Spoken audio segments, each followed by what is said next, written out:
আমার দুস্থ বাচ্চাদের নিয়ে পরিবার, অর্থাৎ আমার এই পরিবার দেখতেই পাচ্ছেন প্রতিটা বাচ্চার বাবা মা ভীষণ অসহায়, কারো কারো বাবা নেই, কারো মা নেই, বা বিভিন্ন রকমভাবে তারা অসহায়।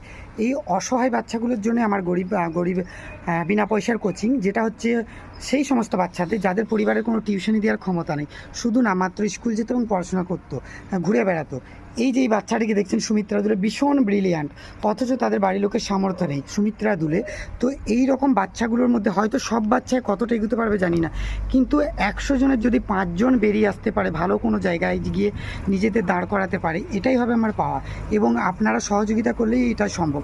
আজ সোশ্যাল মিডিয়ায় ভিডিও করার একটাই উদ্দেশ্য, আজ 7 বছর ধরে আমি ভিডিও করিনি, কিন্তু এখন ভিডিও করছি আমি নিরুপায় হয়ে, কারণ আমার ওই পার্লারের উপার্জন থেকে আমি একদম পারছি না এতগুলো বাচ্চার। আপনারা একটা বাচ্চার সংসার টেনে নিয়ে যেতে নাজেহাল হয়ে যান, সেখানে 150টা বাচ্চার কতটা নাজেহাল আমি জানি। রাতের ঘুম উড়ে গেছে, চোখের জল পড়ে। হয়তো কিছু মানুষ নেগেটিভ কমেন্ট, নেগেটিভ কথা বলবেন, কিন্তু আমি ভেঙে পড়িনি। তবু আমি এই বাচ্চাগুলোর ভবিষ্যতের জন্য লড়াই করছি। দয়া করে সাহায্য করুন, সহযোগিতা করুন। এই বাচ্চাগুলোর জন্য আমার 2টো পার্লার ছিল, যেখানে একটা পার্লার বিক্রি হয়ে এখন একটা পার্লারে দাঁড়িয়েছে।